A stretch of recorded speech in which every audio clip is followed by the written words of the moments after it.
The newest airline in town, Akasa Air, has started ticket sales to 4 Indian cities. The airline will connect Ahmedabad, Bengaluru, Mumbai and Kochi in its inaugural phase. But the new entrant could also kickstart a price war, with the cheapest ticket for Bangalore to Kochi sector at 3,480 rupees, over 200 rupees cheaper than what other players have listed. Let me first bring in my colleague Soumi Sarkar to tell us what we can expect from the Rakesh-Jhunjhunwala-backed Akasa Air.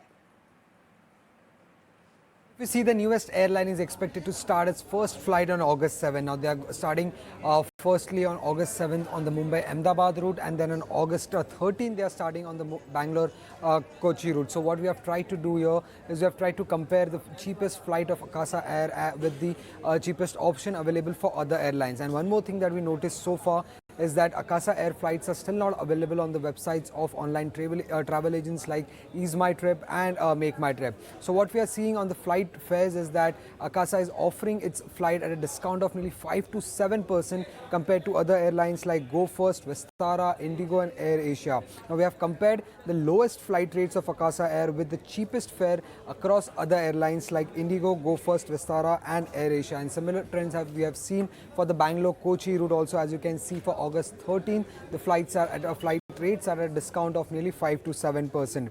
Now, earlier the Akasa management did mention us that they will be focusing more on profitability and not on market share. But given the current headwinds, it would be interesting to see how the management do so. And speaking of headwinds, what are the headwinds in the airline industry? The biggest headwind in the airline industry is the fact that the Brent crude is still above the $100 per barrel mark. Along with this, the rupee has depreciated to around 80 rupees, and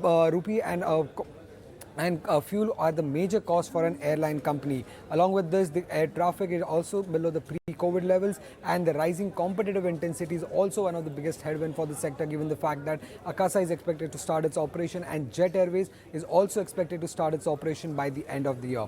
Now, earlier we did speak to Vinay Dubey, so let's listen in what he had to say earlier. I can't speak on behalf of any other airline, and it's difficult to know what they will do. Which is why we focus on just ourselves, and our view is that if we can create a cost structure that is very competitive, then it doesn't matter whether there is a price war, there isn't a price war. We will find that that we can compete with the best, and that's what we're focused on. All right, to speak more on this, I'm joined now by Jitendra Bhargava, former Air India Executive Director, and Dhiraj, Mathur, Aviation Expert. Welcome to both of you, and thank you so much for speaking with us today on the India development debate. Mr. Bhargava, do you expect a price war to start now with Akasa? Is the industry prepared for the price war? Price wars now seem as a thing of the past, especially after COVID-19. Everyone sort of is in the survival game. Could that now change?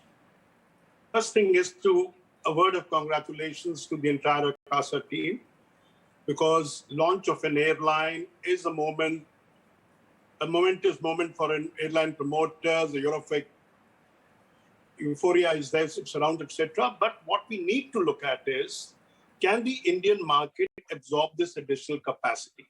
And I'll answer your question with this in perspective. The fact is the Indian market has virtually plateaued, and because of the high fares resulting out of high ATF, the market is not growing. The people are finding the fares unaffordable. So a certain segment of the market has already stopped flying. So the June figure is not substantially higher than May, whereas in the past, every successive month was reporting a higher figure. That's one part. The second part is the ATF. ATF prices are high. Between January and June, it had gone up by 91%. Now, when we look at the market with the fares kind of a thing and the entry of a new carrier, how do you get the market on? Vinay Dubey is on record to have said that we'll be offering affordable fares. But the question is, will you be able to sustain those fares for a long-term stability in the market or for your own survival? That's the bigger question to me. Because when an airline starts, there are job opportunities created, people come in, a lot of euphoria, etc. But at the end of the day, can the market absorb it? So to fill up seats then, when you are into the market, you start to garner market share, you sacrifice profitability. So that is where your question comes in, becomes relevant, that you will have a price war. People will say, I can, but how much can they do it? Now, that's the bigger question. Most of the airlines which have been in existence have surplus capacity on hand.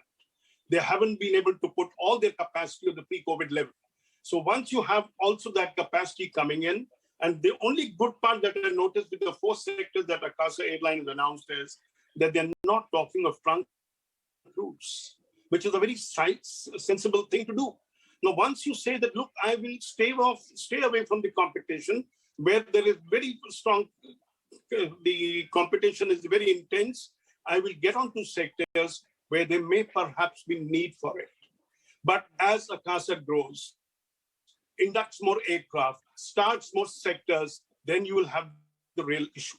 And I don't think it will be wise for any airline to get into a fair war at this moment, because it will only show that, look, the losses will mount at the end of the day.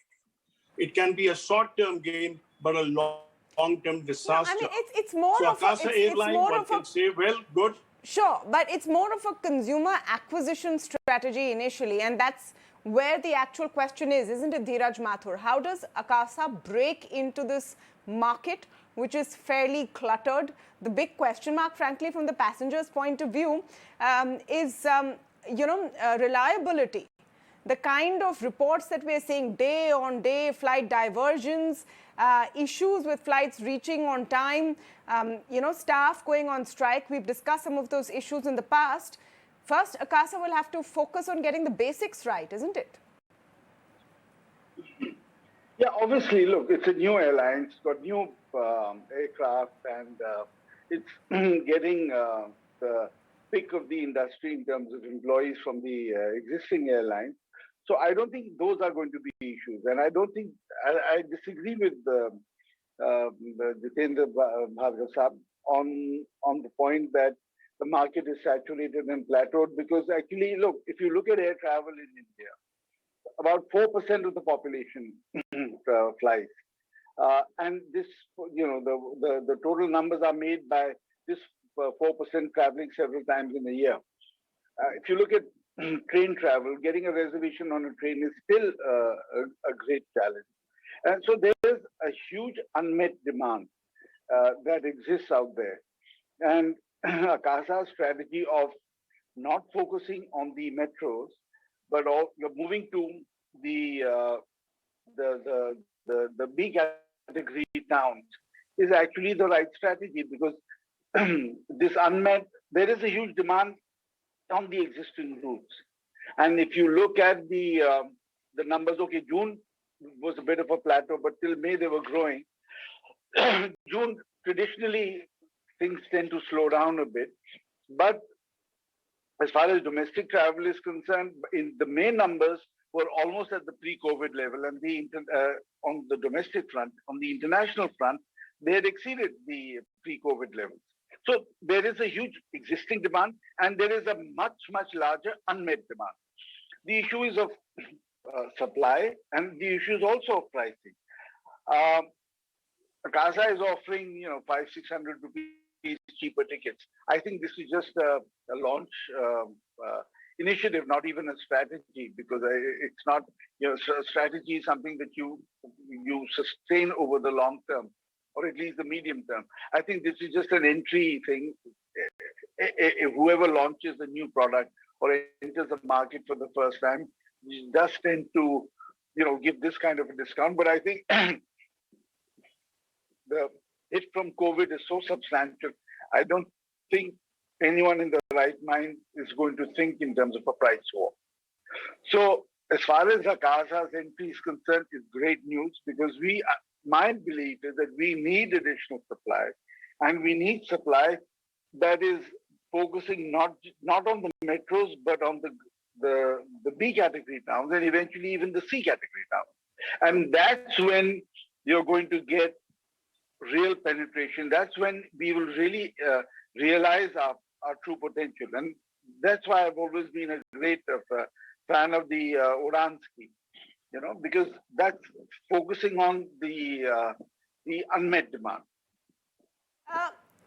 it seems like an interesting strategy to tap the markets which are not saturated. But Mr. Bhargav, isn't Delhi, Bombay still the biggest circuit? Isn't it still the biggest game in town, so to speak? So eventually, any airline will have to head there, isn't it? No, one is to build a profile for yourself and say, I'm operating on the main trunk routes, which matters. And in the process, lose out heavily. Cash burn is going to be huge.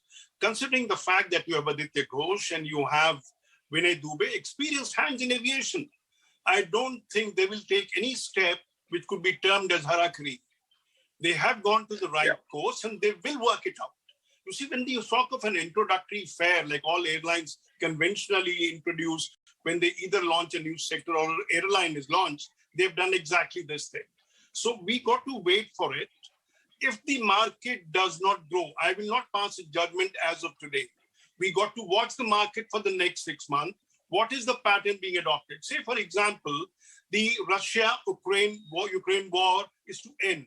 Fuel prices have to go down. The market will grow phenomenally. But as long as the fares are high, and that is what we have been saying it repeatedly in the past, India is a hugely price-sensitive market. Beyond a certain point, people cannot afford to travel. They would use other means or give up the idea of travel altogether. So what we are going to look at is, in the short term, well, one can even say Jet Airways has done a good turn to both Akasa and itself.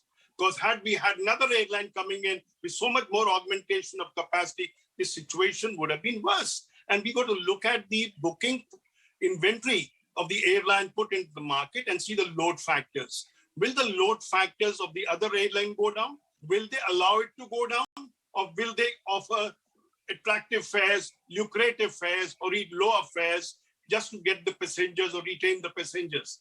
I'm very positive that the existing airlines, particularly Indigo, they are on a 65 to 68% load factor, the lowest in the industry. There is no reason why they will not augment the load factors by offering lower fares. They may have been commanding higher fares even than the full service carriers like Air India, Air Vistara and others. But fact is, they have learned their lesson. They will ensure. You see, the Indigo also gets a bad name when you say, I've got 58% market share, but I have the lowest load factor, which clearly is bad marketing. You have so much of capacity in the market. So if you look up 30% vacant seats going on Indigo, so they can afford, and beyond a certain point, it's only incremental revenue. So there is no reason why they will not be the leaders. And perhaps with Akasa having put their inventory into the system today, Indigo may announce a totally different kind of fares tomorrow morning. So passengers may be constrained to wait for tomorrow for the new fares to come in.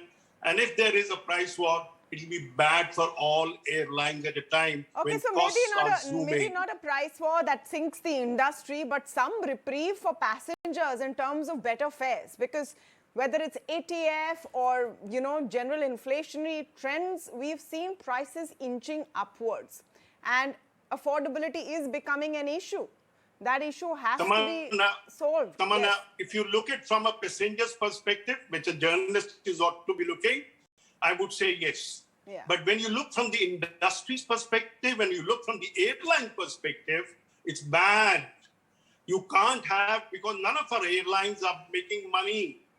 Now, when you look at the scenario of cost factors, airport charges, ATF prices, and as you made a mention of it, employees demanding more. I want to actually talk about that a little more. I want to talk about that a little more because I think we've skimmed the surface on one of the biggest issues that the airline industry is facing right now. It's a reputational risk for the entire industry. If you have day-on-day reports that sometimes, there's a windshield that has been cracked, flights have had to be diverted 2 times to Karachi in the last 1 month. Across airlines, there seems to be an issue. Whether it's an HR issue or a management or administrative issue will have to be seen. Those are the standards on which Akasa will also be judged, isn't it? Mr. Bhargava first, and then I'll come to Mr. Mathur on that. Not really. You see, Akasa has new set of employees. They've got new aircraft. Their engines are going to be more fuel efficient than the competition. So the costs of operation would be less. In the first year, as long as the employees are on probation, etc., and they've got job opportunities, now nobody is going to say, look, I want this additional thing today. Whereas Indigo employees could be 10 years old, 12 years old, 15 years old, and likewise SpiceJet employees. So they are basically comparing their current emoluments with what they had pre-COVID. I hate to say this, but the fact is, even Indigo and SpiceJet are not out of the waters at the moment. Pre-COVID, the COVID effect is very much there. Competition is going to get intense. The revenues are going to suffer. Fares they're going to offer will not be commensurate with the cost. Or as I've often said, they will be compelled to offer fares which are far below the cost of producing a seat. And hence, every quarter they will say, oh, we made a loss of this much. So Akasa has certain advantages, operational advantages. But the fact is, I would like to put a straight question. Is the time of most opportune for a new carrier to enter the Indian market? And my answer would be no. So it will be prudent for Akasa to at least slow down and wait kind of thing, the aircraft induction or growth, to only minimize cash burn and let the fuel prices go down and let the market go up. Okay, timing is an important question. Dhiraj, Mathur, your response to that.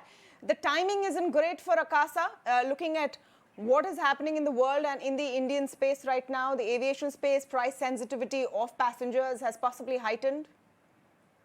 Well, actually, I mean, if you look at the timing, I think the way things have panned out, I think the timing is great for Akasa, because with the trouble that SpiceJet and even Indigo have been having, Akasa with its brand new aircraft and its the freshly inducted crew certainly has that advantage that people would say that, okay, this is a new airline with new aircraft, let's try it. But look, the technical issues, I don't think there's need to panic by anyone. I mean, look, before COVID, Indian aviation was growing rapidly. It was the fastest growth market in the world. It was safe. There were no such safety issues. I think a lot of what we are seeing today is a fallout of the pandemic. And I think at the bottom of it, the heart of it, the problem is financial. All the airlines that have been in existence have really had a huge cash burn during the pandemic. We all know that. And unlike, Lufthansa and Air France, KLM, who got almost $12 billion as bailout packages from their government, none of our airlines got any special dispensation. So, and so therefore, you had a situation where you had to get rid of almost 40% of your staff. So there's a staff shortage now. The demand has suddenly shot up. I mean, if you, as I said earlier, there's been a huge spurt in both domestic and international travel within the country. So demand has gone up. There's a shortage of employees. Then there is an HR issue with the employees that they all were subject to various cuts in salary and compensation, overall compensation. That hasn't been restored, so they're disgruntled. Then you have the induction of these new airlines and new aircraft and opportunities for them. So the existing pool of employees is stretched across a larger number of airlines. And what has suffered is maintenance, unfortunately and sadly, because there can be no compromise on passenger safety. Yeah. So I think that is the root of the problem. And price war is not going to help that. It's not going to help, as far as Akasa is concerned, or Jet, when it enters the market, if they get into a price war kind of a positioning, I mean, the way forward, if you ask me, is not to cut prices and make losses just to be on the trunk routes. I think the way to go is to expand your network and start reaching out to those areas which are underserved, where there is unmet demand, there is a much greater potential for growth. Yep. And if you look at the numbers for May, routes like Delhi, Srinagar and Delhi, Goa have, if you compare June 2019 and June 2022, and for Delhi Srinagar, it was 1.68 lakhs in 2019, and in June 2022, it was over 3 lakhs. That's more than almost a double. And the same thing for Delhi Goa, whereas Delhi Bombay still hasn't reached the same level. So I think the growth opportunity for an Akasa, and Akasa has said that it's going to focus on some of the B category towns. All right. The growth opportunity for them is in serving these unserved areas. Which is what they have done. So it's a new player at a very interesting time for the aviation industry. We'll watch their journey very, very closely. Thank you so much to both of you for joining us on the conversation today. Thanks.